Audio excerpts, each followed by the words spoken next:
Hello everyone, my self Avinash Madheshiya, currently pursuing MBBS from PGI Azamgarh. तो आज मैं केमिस्ट्री की एनालिसिस करने जा रहा हूँ। जो तुम्हारा कल पेपर हुआ था उसकी एनालिसिस करने जा रहा हूँ। और मैं तुम्हें पहले से ही चिल्ला चिल्ला के बोलता था कि NCERT के बाहर एक क्वेश्चन नहीं आएगा, एक क्वेश्चन नहीं आएगा, एक क्वेश्चन नहीं आएगा। और हुआ भी वही जो मैंने बोला था। NCERT के बाहर कोई क्वेश्चन नहीं आया। 48 question as it is NCERT से आए हैं, 2 क्वेश्चन तुम्हारे बाहर से आए हैं। वो भी बाहर से नहीं है, तुम्हारे सिलेबस में दिए गए हैं। ठीक है, दिए गए हैं, मैं तुम्हें बता रहा हूँ। ठीक है, दिखा दे रहा हूँ कैसे कैसे कहाँ कहाँ से किस किस लाइन से क्वेश्चन आए, मैं तुम्हें सारा कुछ दिखाने जा रहा हूँ। ठीक है, अभी भी तुम्हारे अंदर अगर बुद्धि है, सद्बुद्धि है, थोड़ा सा भी तुम्हारे अंदर कॉमन सेंस है, तो अगर नेक्स्ट ड्रॉप की तैयारी करना, नेक्स्ट ईयर की प्रिपरेशन करना, तो अपने टेबल पे बस NCERT रखना और एक कोई NCERT बेस्ड क्वेश्चन प्रैक्टिस की मॉड्यूल रखना।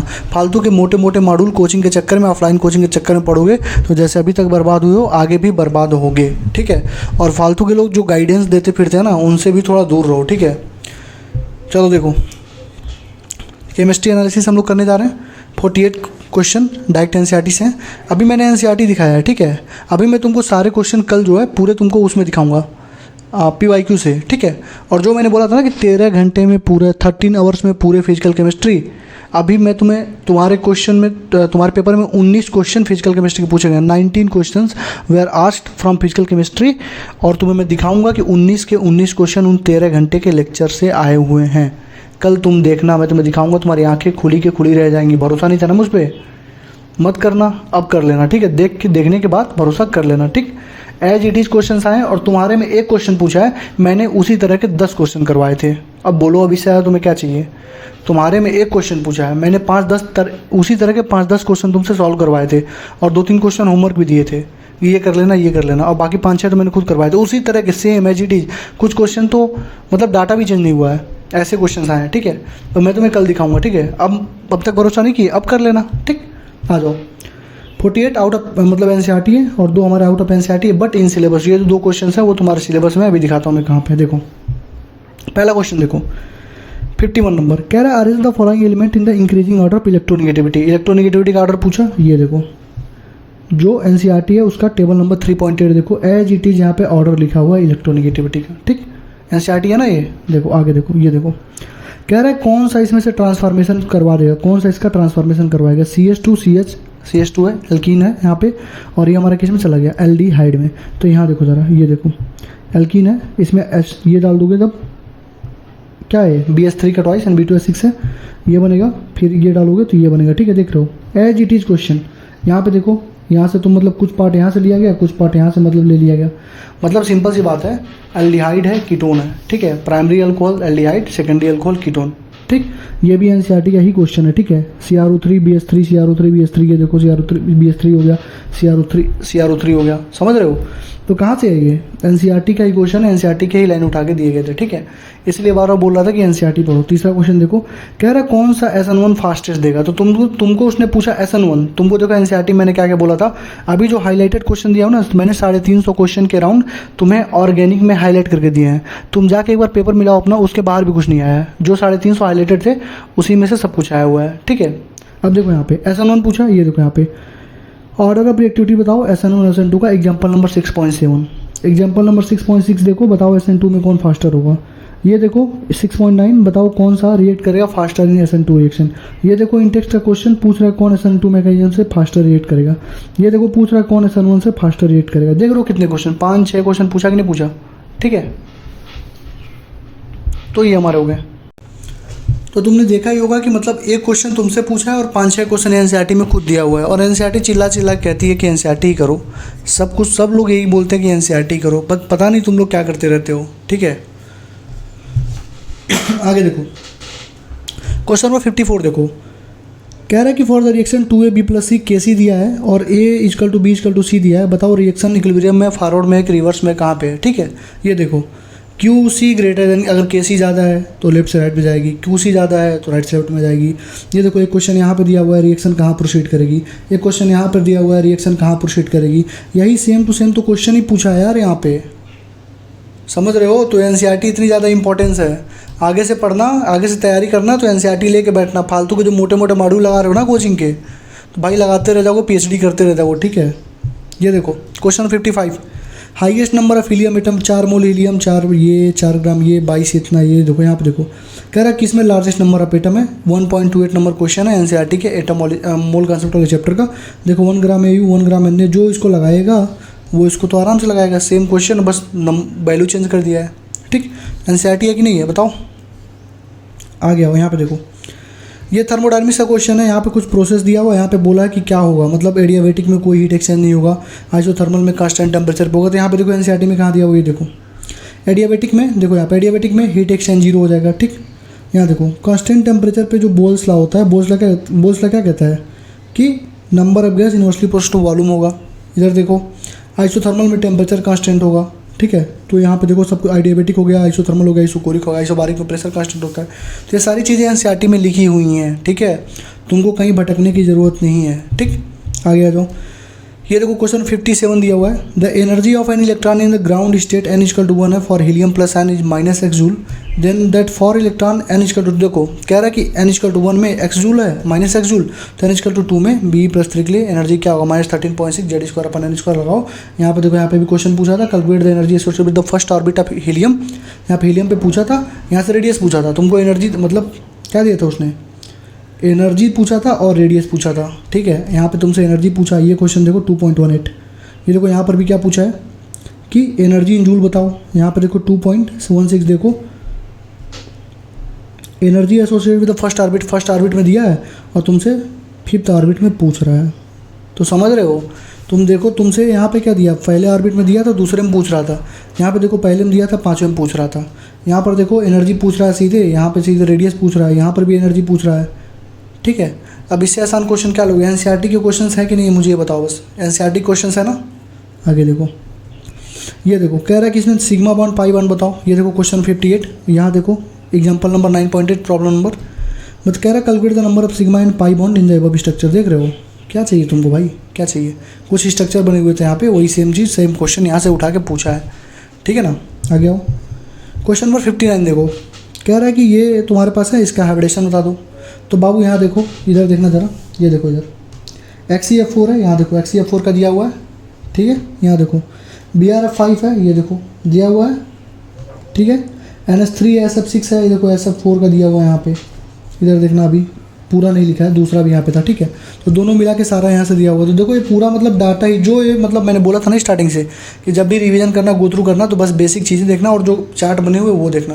देखो चार्ट से कितने क्वेश्चन आए हैं। ठीक, आ गया। और 60 नंबर कह रहा है E0 value of Mn+3 Mn+2 couple is more positive than Cr+3 Cr+2। क्यों भाई, तो देखो ना ये भाई, ये क्वेश्चन देखो ना, why is the E0 value of Mn+3 Mn2+ couple much more positive than that of Cr+3 Cr+2 और Fe+3 Fe। ये देखो सेम क्वेश्चन है कि नहीं एनसीईआरटी से, बोलो सेम क्वेश्चन है कि नहीं। लास्ट ईयर जो मैंने एनसीईआरटी की एनालिसिस करी थी उसमें मैंने दिखाया था, उस पर 40,000 लोगों ने देखा है, लेकिन 40,000 लोगों में से बस 400-500 लोगों की बुद्धि खुली होगी कि चलो एनसीईआरटी पढ़ लेते हैं। बाकी सब लोग अपने में ही कर रहे थे, मॉड्यूल कर रहे थे, इधर उधर की चीज़ें कर रहे थे। लेकिन देखो क्वेश्चन कहाँ से आया, एनसीईआरटी से। एजीटी आया कि नहीं आया। ठीक है, तो अभी भी मौका है, 6 महीने का टाइम तुमसे मांगूंगा। कितने महीने का, 6 महीने का। 6 महीने मेरे गाइडेंस में रहना, पूरा सिलेबस कंप्लीट करवा दूंगा, रिवीजन करवा दूंगा, और हर एक 15 दिन पे ऐसे टेस्ट मतलब लूँगा कि तुम्हारा सब कुछ कंप्लीट हो जाएगा। ठीक है, जो लोग मेरे मतलब अंडर में थे, गाइडेंस में थे, उनको पता है। ठीक है, कैसे काम चलता है मेरे वहाँ।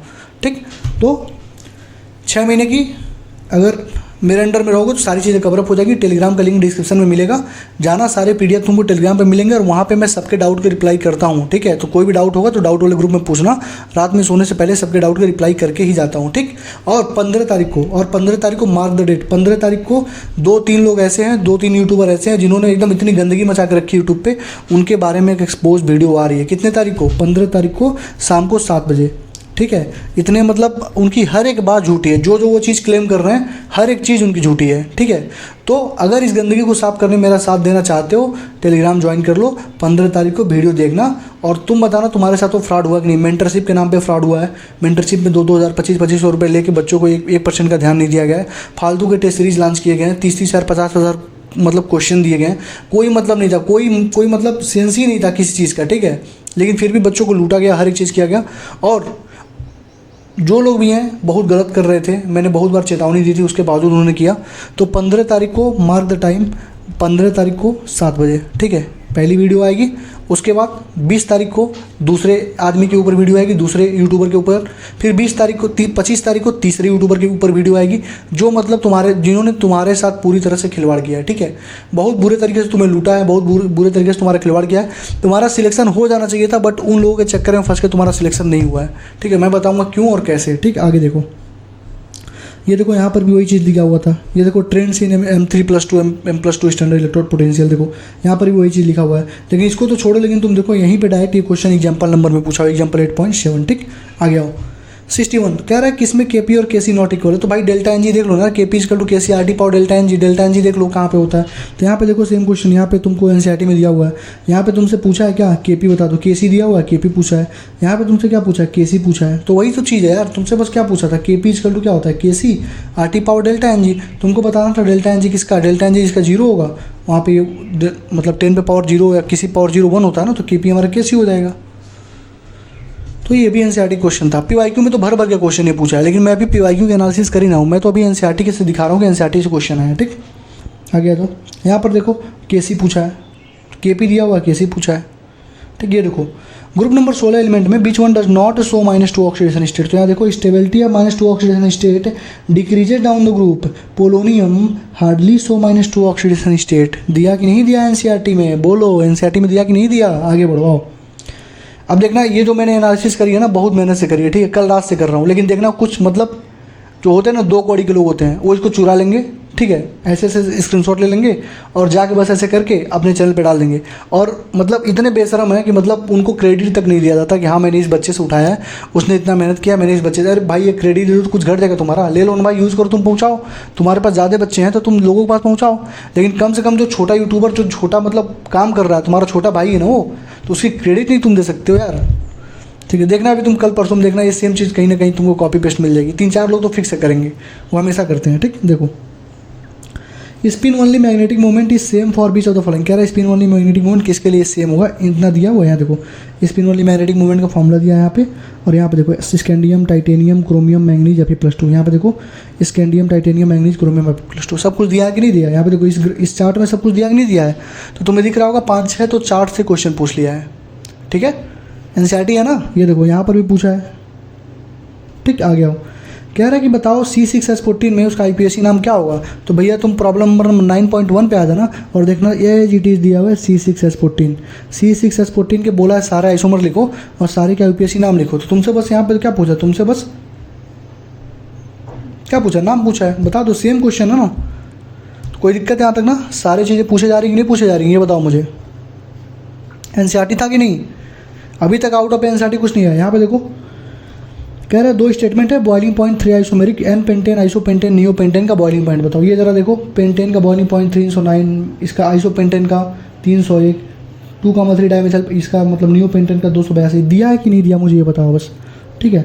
और क्या लिखा है, जब ब्रांचिंग इंक्रीज करती है तो उसका मतलब ये मतलब क्या दिया है, उसका रीजन दिया हुआ है। तो यहाँ पे देखो स्ट्रक्चर बॉइलिंग पॉइंट क्यों होती है, क्योंकि जैसे जैसे ब्रांचिंग इंक्रीज करती है, जैसे लोग मतलब पास आते जाते हैं तो बॉइलिंग पॉइंट चेंज होती रहती है।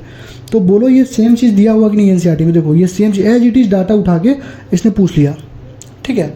और PYQ में देखना तो मैं कितना दिखाऊंगा, PYQ और NCERT एग्जाम्पलर से तो सारा पूछा गया है, ठीक। आ गया हो, कह रहा है which of the plot of LNK versus 1/T। ये देखो डायरेक्ट तुम्हारा NCERT ग्राफ है, LNK वर्सेज 1/T, ये तुम्हारा ग्राफ बनेगा, ठीक है। स्लोप हमारा ये बनेगा, ठीक। NCERT है कि नहीं है, देख लो।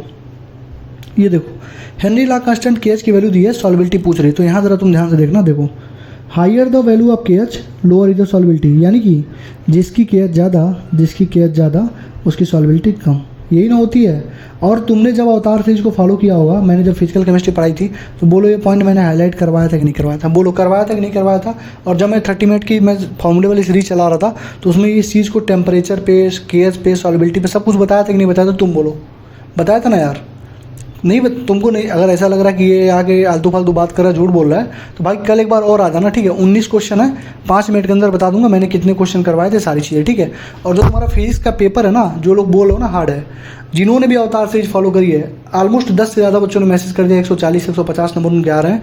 80 इंपॉर्टेंट टॉपिक वाले भी सिलेक्ट हो चुके हैं, ठीक है। बहुत सारे बच्चे सिलेक्ट हुए, मैं दिखाऊंगा तुम्हें, इंटरव्यू लूँगा जब उनका। तो और दूसरी चीज़ कि जो तुम्हारा फिजिक्स का पेपर है 25 मिनट के अंदर सॉल्व होने वाला था, ठीक है। कैसे सॉल्व करना था, एक स्पीड सॉल्विंग का मैं एक वीडियो लाऊंगा, तुम्हें दिखाऊंगा 25 मिनट में तुम कैसे सॉल्व कर सकते थे अगर तुमने अवतार सीरीज को फॉलो किया था तो, ठीक है। चलो आगे देखो 68 Fehling solution A is, Fehling solution क्या होता है, तो यहाँ पे देखो Fehling solution A is aqueous copper sulphate और Fehling solution B is alkaline sodium potassium tartrate. दिया कि नहीं दिया, बोलो, एनसीईआरटी है ना। आगे आओ, कह रहा है boiling point of hydride of group 16 element का ये ऑर्डर दिया है, तो यहाँ पे देखो बॉइलिंग पॉइंट इसका हाइड्राइड का ऑर्डर दिया कि नहीं, यहाँ पे देखो ये बॉइलिंग पॉइंट का ऑर्डर दिया कि नहीं दिया है, देखो, ठीक है। और किसके वजह से होता है, ये सारी चीज़ें भी तुम्हें एनसीईआरटी में इसके नीचे एक पैराग्राफ था वहाँ पे मिल जाएंगे, ठीक। तो एनसीईआरटी से है कि नहीं मुझे बस इतना बताओ, ठीक। आगे आओ, ये देखो कह रहा है कि ये कोऑर्डिनेशन क्या है, कह रहा है both CO(NH3) 6 and CO(6) complex are octahedral but differ in magnetic behaviour. और यहाँ पे कह रहा है डायमैग्नेटिक या पैरामैग्नेटिक, यहाँ पे जरा देखो, यहाँ पे यहाँ देखना जरा, यहाँ देखो, ये देखो जरा, ये क्या दिया भाई, CO(NH3) 6 दिया है, ये क्या दिया है, CO(6) दिया है, ठीक है। और यहाँ पे जब तुम पढ़ोगे तो ये देखो सारा कुछ इसके बारे में लिखा हुआ है, ठीक है। कहाँ कहाँ पे क्या होगा, पेयरिंग होगा, इनर ऑर्बिटल होगा, पैरामैग्नेटिक ऑक्टाहेड्रल कम्प्लेक्स बनेगा, ये देखो यहाँ पे, ये देखो क्या लिखा है, पैरामैग्नेटिक इनर ऑर्बिटल कम्प्लेक्स बनेगा, ठीक। कौन, COF6, ठीक है। It is formation of the complex inner d orbital in hybridization the complex CO(NH3) 6 low spin paired complex है, पैरामैग्नेटिक COF6 है। तो COF6 3 क्या हमारा पैरामैग्नेटिक है, ठीक है। देखो यहाँ पे सारी चीज़ें उसने दे रखी हैं, देख रहे हो। एनसीईआरटी के बाहर कुछ भी नहीं पूछा है, बस उसने पैराग्राफ उठा के तुमसे पूछ लिया है, ठीक। आगे आओ, कह रहा है मोस्ट स्टेबल कार्बोकेटाइन, यहाँ पे देखो 4 दिया है, तुम देखो कितनी बार उसने कार्बोकेटाइन के क्वेश्चन पूछे, PYQ में तो भर भर के पूछे हैं। अभी मैं एनसीईआरटी की बात करूँ, यहाँ देखो कह रहा है रिलेटिव स्टेबिलिटी ऑफ कार्बोकेटाइन बताओ, ये दिया हुआ है एनसीईआरटी में। यहाँ देखो कह रहा है वाई CH3C+ मोर स्टेबल, क्योंकि हाइपर कन्जुगेशन होता है। यहाँ देखो कौन सा इसमें से मोस्ट स्टेबल कार्बोकेटाइन, देख रहे हो 3 क्वेश्चन उसने पूछा है स्टेबिलिटी ऑफ कार्बोकेटाइन का, और एक क्वेश्चन तुमसे नीट में पूछा है। तो एनसीईआरटी के क्वेश्चंस है कि नहीं है मुझे ये बताओ बस। ये देखो कह रहा है कुछ सॉलिड सब्सटेंस को हीट करने पे वो सॉलिड से वेपर में चले जाते हैं, तो सब्लिमेशन में क्या होता है भाई, देखो solid substances change from solid to vapour. NCERT में दिया है कि नहीं दिया, ये तो बच्चे कर देते, ठीक। आगे आओ, कह रहा है कि ये कुछ आइसोमेरिज्म दिए हुए हैं। अब देखो तुम्हें यहाँ पे मेरी एक बात क्लिक करी होगी कि भैया ने बोला था कि चिल्ला चिल्ला के बोला था कि जब भी क्वेश्चन आएगा आइसोमेरिज्म से तो जो चीज़ एनसीईआरटी में दी है वहीं से आएगा। MA2 B2 C2 MA3 B3 C3 ये सब पढ़ने की कोई ज़रूरत नहीं होती है। कल भी बताया था एग्जाम के 1 घंटे पहले, और शाम को भी परसों बताया था, ठीक। तो देख लो यहाँ पे देखो CO(NH3) 5 NO2Cl2 है, यहाँ पे देखो सारे एग्जाम्पल तुम्हारे पास दिए हुए हैं, ठीक है। कोऑर्डिनेशन के, लिंकेज के, CO(NH3) 5 SO4Br के, सॉल्वेट आइसोमेरिज्म के, Cl5 के, ये सारे दिए हुए, ठीक है। यहाँ पे देखो कह रहा है आइसोमेरिज्म कौन सा स्ट्रक्चर, मतलब कौन सा आइसोमेरिज्म एग्जिबिट करेंगे, देखो यहाँ पर भी पूछा है, ठीक है। तो तुमने देखा होगा कि एनसीईआरटी में भी सब कुछ दिया हुआ है, एक एक लाइन, और 9.3 जो इंटेक्स्ट का है उसमें भी यही पूछा था कि इसमें कौन सा आइसोमेरिज्म है, तो उसने उठा के पूछ लिया भाई। तुम एनसीईआरटी मत पढ़ो, तुम कोचिंग वाले टीचर को एकदम फॉलो करो, उनके पैरों में गिर के प्रणाम कर लो और सिलेक्शन ना लो, ठीक है। बस चापलूसी करो कोचिंग वाले टीचर्स की, कैसे पढ़ाते हैं, वैसे कराते हैं, ये कराते हैं, वो कराते हैं। जब भाई तेरा सिलेक्शन नहीं हुआ तो क्या मतलब, कितना भी अच्छा पढ़ाते हो, ठीक है। देख the reagent which which glucose, reagent glucose किसके साथ रिएक्ट नहीं कर सकता है, तो देखो यहाँ पे क्या लिखा है, aldehyde group glucose does not react with the सिफ टेस्ट नहीं देता है, ठीक है। यहाँ पे साइनाइड का साइनोहाइड्रिन बनाता है। सारी चीज़ें यहाँ पूछी है कि नहीं पूछी है, ये देखो पूरा तुम्हारा एनसीईआरटी है कि नहीं है, मुझे ये बताओ, एनसीईआरटी से पूछा है कि नहीं पूछा है। आगे देखो कह रहा है कि लिस्ट ऑफ द, ये दिया हुआ और ये दिया हुआ, कह रहा मैच करो। ये देखो तुम्हारा 8.17 जो है, ये देखना, ये ध्यान से देखना, देखो यहाँ पे KMnO4 KOH हीट करो, KMnO4 KOH हीट करो, पूछा कि नहीं पूछा। CrO3 पूछा कि नहीं पूछा। ये देखो O3ZnH2 पूछा कि नहीं पूछा, बताओ पूछा कि नहीं पूछा, बोलो। तो सारे क्वेश्चन तुम्हारे एनसीईआरटी से पूछ रहा है कि नहीं पूछ रहा है, एज इट इज क्वेश्चन है भाई। देखो यहाँ पे ये देखो O3ZnH2 देखो 2, ये देखो ये वाली क्वेश्चन देखो, ये दिखा रहा हूँ, ये देखो CrO3 वाला ये क्वेश्चन है कि नहीं, देखो CrO3 वाला, ये KMnO4 वाला देखो, KMnO4 वाला, CH2CH3 वाला, ये देखो ये क्वेश्चन है कि नहीं है। तो एनसीईआरटी से ही पेपर पूछता जाता है, हर साल पूछता है, हर बार पूछेगा, ठीक। ये देखो एक्टिवेशन एनर्जी पे chemical reaction calculated, activation energy को कैसे कैलकुलेट करते हो भाई, तो एक्टिवेशन एनर्जी का ग्राफ ही पूरा तुम्हारा दिया हुआ है। एक्टिवेशन एनर्जी कैसे कांस्टेंट करते हो, 2 रेट कांस्टेंट को लेके एक्टिवेशन कर देते हो एनर्जी। और इसका मतलब देखो जिससे मैंने बनवाया है उसने पूरा कुछ नहीं दिया है, ये एनसीईआरटी में एज इट इज लिखा हुआ है, ठीक है। तो ये हमारा लॉग K2/K1 K2 और K1 पे डिपेंड करती है। और ये PYQ का भी क्वेश्चन है, अगर किसी ने PYQ लगाया हुआ तो उसको भी दिखा होगा, ठीक। आगे देखो कह रहा है कि 1 मोल H2O से O2 जाने में बताओ कितने फराडे की इलेक्ट्रिसिटी लगेगी ना। देखो मैंने कितने क्वेश्चन करवाए थे अवतार में, ये करवाया था कि नहीं करवाया था, ये क्वेश्चन करवाया था कि नहीं करवाया था, ये करवाया। देखो यहाँ पे 1 मोल H2O को O2 में जाने में कितनी फराड लगेगी, 1 मोल H2O को जाने में कितनी फराड लगेगी, ठीक है। कैल्शियम को CaCl2 जाने में, देखो कैल्शियम को CaCl2 जाने में कितनी फराड लगेगी नहीं लगेगी। MnO4 माइनस को Mn+2 में जाने में, MnO4 माइनस को Mn+2 में जाने में। अब तो भाई अपनी आंखें खोल ले यार, अब तो अपनी आंखें खोल ले भाई, कितना सोए अब, ठीक है। ये देखो intramolecular hydrogen bonding is present in, देखो यहाँ क्या दिया है, ortho nitrophenol is steam volatile due to intramolecular hydrogen bonding, while para nitrophenol is less volatile due to intermolecular. तो ये तो सबसे आसान क्वेश्चन था। इंट्रामॉलिक्यूलर ऑर्थो नाइट्रोफिनॉल में होता है, पैरा नाइट्रोफिनॉल में इंटरमॉलिक्यूलर होता है, ठीक। यहाँ देखो aniline does not undergo Friedel Crafts alkylation reaction, aniline can not be prepared through Gabriel synthesis. तो aniline does not undergo Friedel Crafts reaction alkylation due to this nitrogen aniline acquire positive charge. दिखा है कि नहीं लिखा है। और Gabriel phthalimide synthesis of primary amine करता है। और यहाँ पे देखो क्या लिखा होगा, यहाँ पे देखना कुछ लिखा होगा, अभी दिखा रहा हूँ, देखो यहाँ पे aromatic primary amines can not be prepared by this method because aryl halide do not undergo nucleophilic substitution A9. तो दोनों का आंसर यहाँ पे दिया है कि नहीं दिया है। पहले का क्या, aniline does not undergo Friedel Crafts alkylation, और aniline can not be prepared through Gabriel synthesis. कोई दिक्कत, परेशानी? एनसीईआरटी से पूछा कि नहीं पूछा? अब भी नहीं एनसीईआरटी पढ़ोगे तो फिर अगले साल आगे रोगे, ठीक है। देखो यहाँ पे कह रहा है कौन सा रिएक्ट करेगा लुकास रिएजेंट के साथ इमीडिएटली। तो यहाँ पे देखो क्या लिखा है, Lucas reagent concentrated HCl and ZnCl2, यह अल्कोहल को क्लासीफाई कर देता है, ठीक है। देखो in case of tertiary alcohol turbidity तुरंत आती है, as they form halide easily. Primary alcohol में टर्बिडिटी रूम टेम्परेचर पे नहीं आती है, ठीक है। तो लुकास रिएजेंट में सबसे फास्टेस्ट कौन सा देगा, 3 डिग्री अल्कोहल। कौन सा देगा, 3 डिग्री अल्कोहल। एनसीईआरटी में है कि नहीं है? देखो यहाँ पे कह रहा है फर्स्ट आयनेशन एंथैल्पी बता दो मुझे। तो यहाँ पे देखो आयनेशन एंथैल्पी दिया हुआ है, फर्स्ट आयनेशन एंथैल्पी यहीं से उठा के उसने पूछ लिया, चेक कर लो किसकी आयनेशन एंथैल्पी ज़्यादा होती है। तुमको मालूम है हाफ पिल फुल पिल की अपने बगल वाले से ज़्यादा होती है। ये भी एनसीईआरटी में दिया हुआ है कि नहीं दिया हुआ है। और यहाँ पे तो पूरा ग्राफ ही बना के दे दिया। तो बोलो एनसीईआरटी से दिया है कि नहीं दिया है क्वेश्चन। कह रहा कौन सा रेडॉक्स रिएक्शन नहीं है।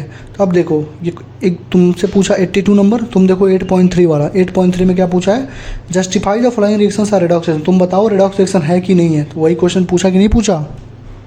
यहाँ देखो इसने बोला कि बताओ कौन सा रिड्यूस हुआ, ऑक्सीडाइज हुआ, कौन सा रिड्यूसिंग एजेंट है, कौन सा ऑक्सीडाइजिंग एजेंट है।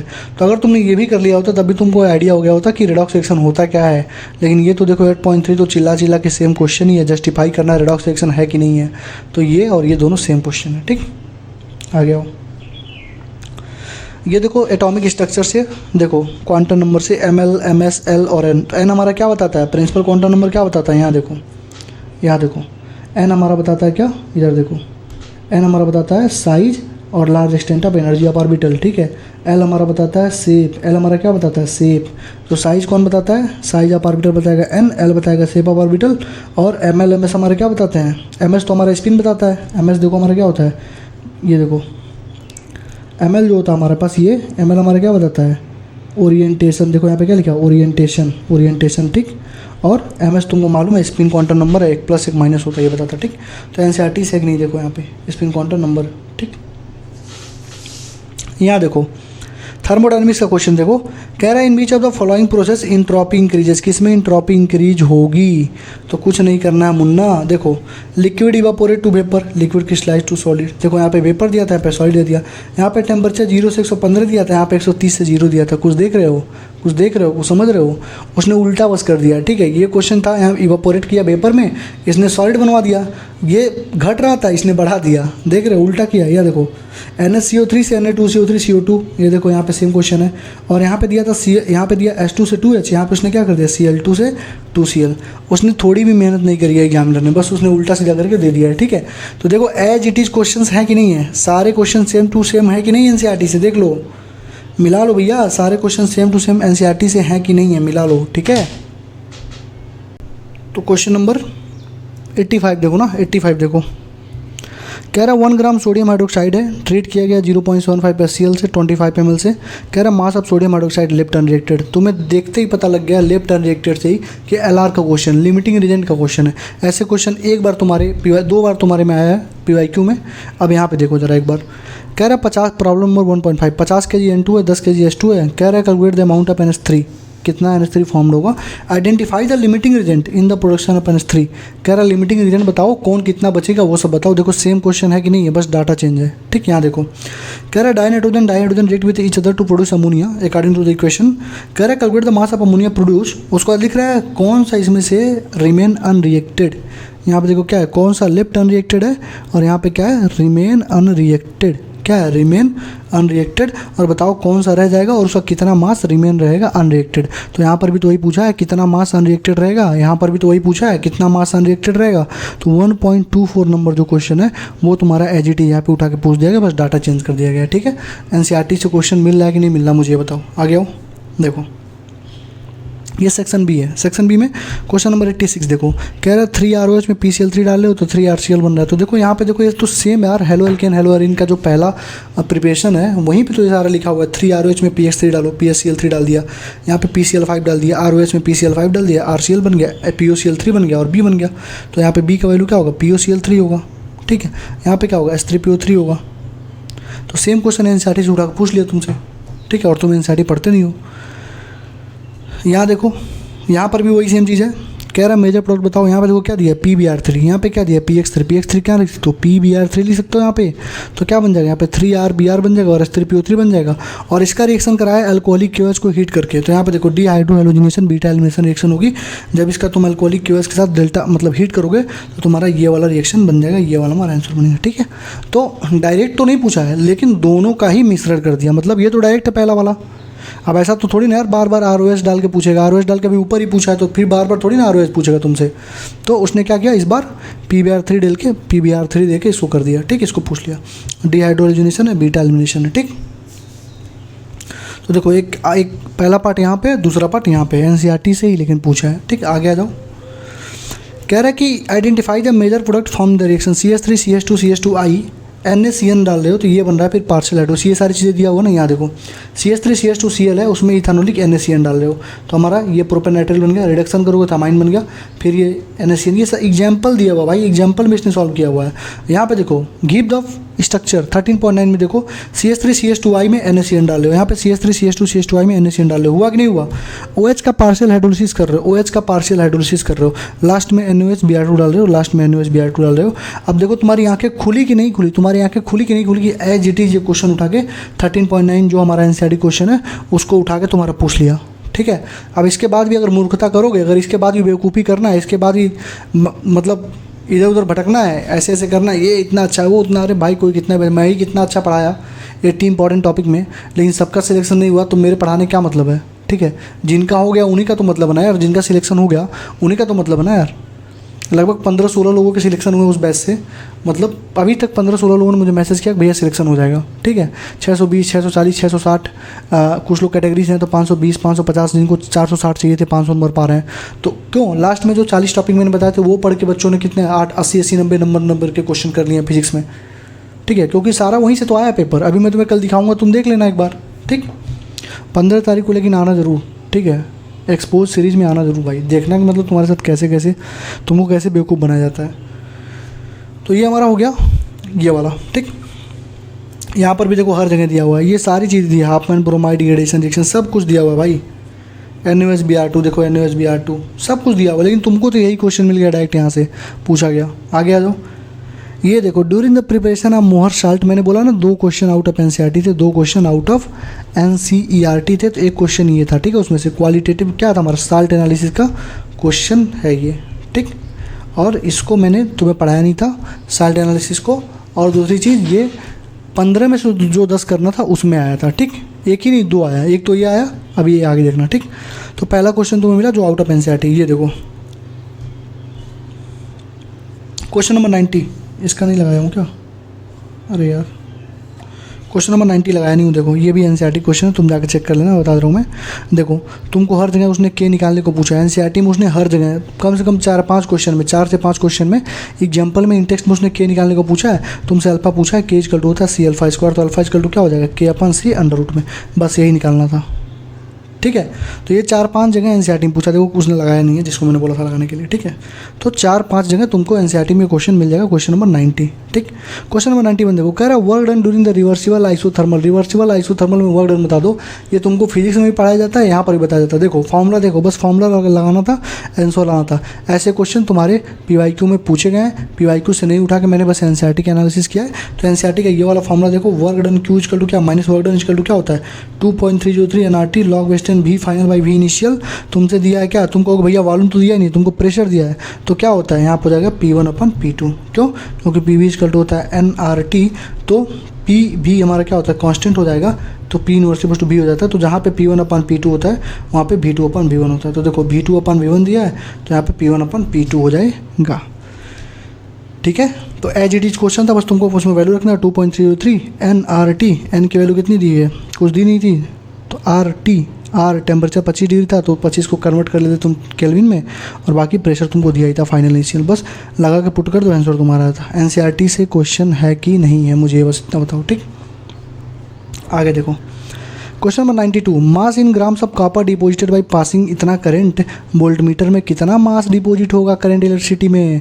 तो भाई देखो example number 3.110, A solution of copper CO4 electrolysed for 10 minute with इतना करेंट, बताओ कितना मास ऑफ कॉपर डिपोजिट होगा। यहाँ पर भी कॉपर पूछा है, यहाँ पर भी मास ऑफ कॉपर पूछा। आगे आ जाओ, यहाँ पर देखो, यहाँ पे निकिल का पूछा, कितना मास निकिल का डिपोजिट होगा। तो कॉपर का जब लगा लेगा कोई, तो निकिल का लगा ही लेगा, निकिल का लगा लेगा तो कॉपर का लगा लेगा।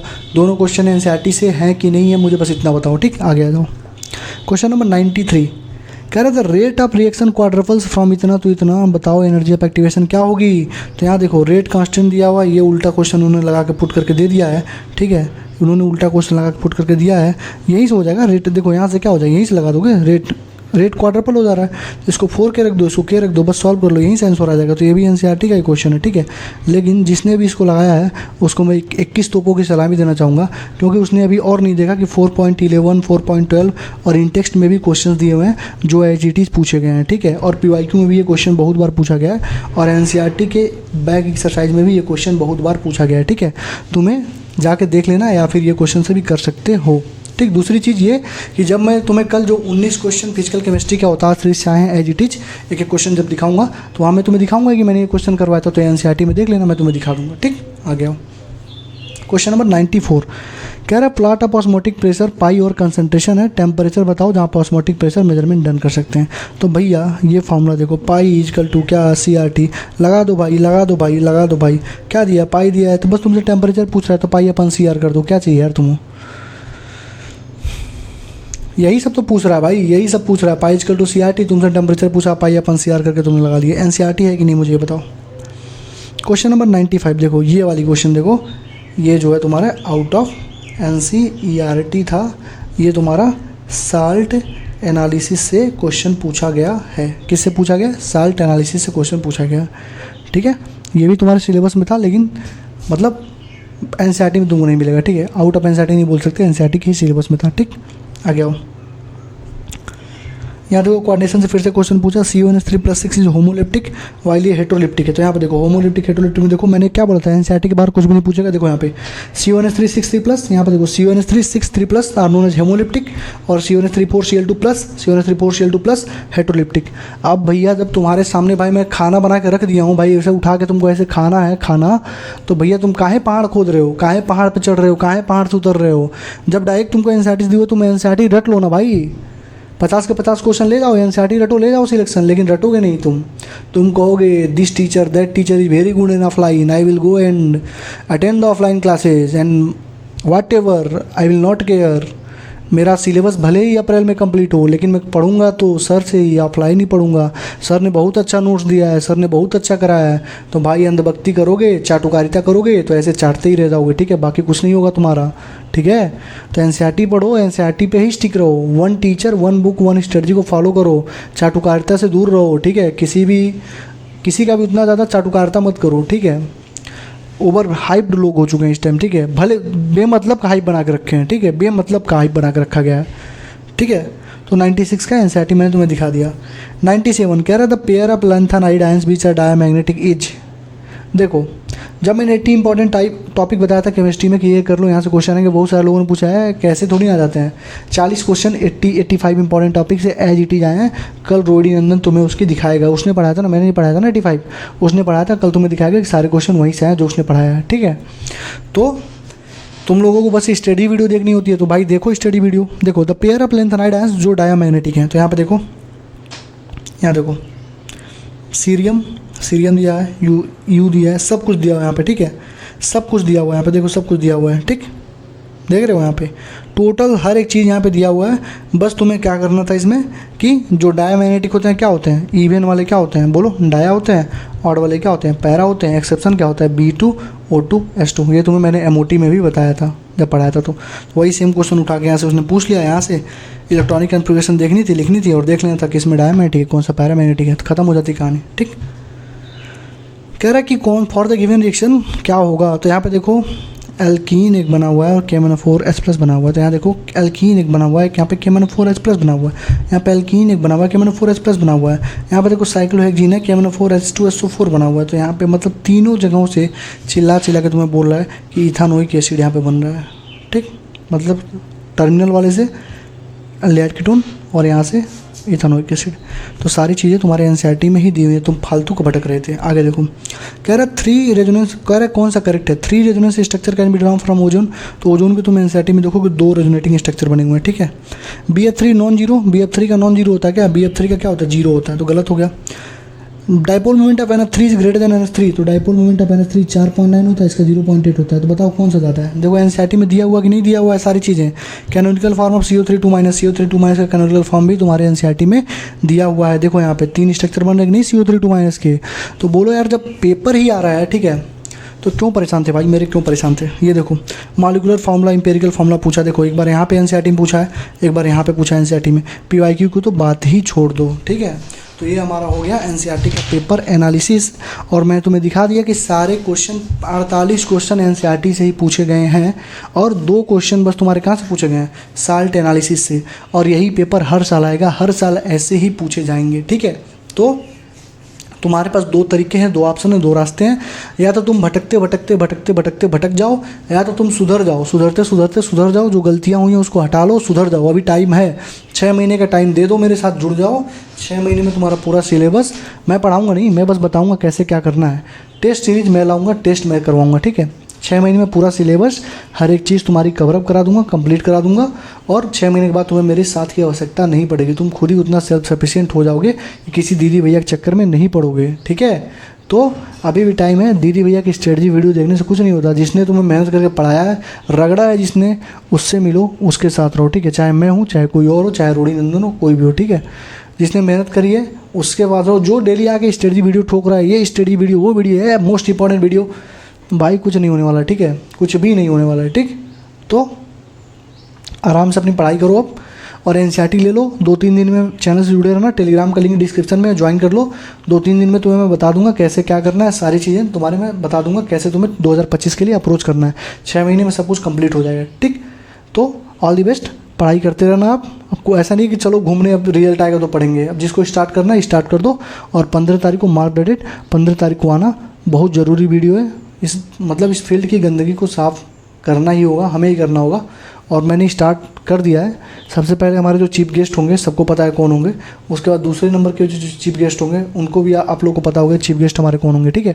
तो आप लोग पढ़ाई करते रहिए और देख लीजिए। अभी इसके बाद मैं बायोलॉजी के दिखा दूंगा कि 100 के 100 बायोलॉजी एनसीईआरटी से आए, फिर फिजिक्स के दिखा दूंगा कि 35 के 40 क्वेश्चन एनसीईआरटी से ही आए हैं, फिर कल दिखा दूंगा कि अवतार से सारे क्वेश्चन आए, 80 इंपॉर्टेंट टॉपिक से सारे क्वेश्चन है, सब दिखा दूंगा, ठीक है। जो मैंने बोला उसका प्रूफ दिखा दूंगा। मैं यहाँ के ऐसे नहीं बोलूँगा कि 750 नंबर के क्वेश्चन मेरे पेपर से आ गए, ठीक है, ऐसे मतलब करके 750 नंबर क्वेश्चन आ गए, ठीक है। जो है वो है, ठीक है, जो है वो मैं दिखा दूंगा। मैंने जो पढ़ाया, मैंने कराया, वो दिखा दूंगा, ठीक। तो आप चलो पढ़ाई करो और थोड़ा 2-3 दिन का रेस्ट ले लो, फिर बताता हूँ क्या करना है, ठीक है। Thank you.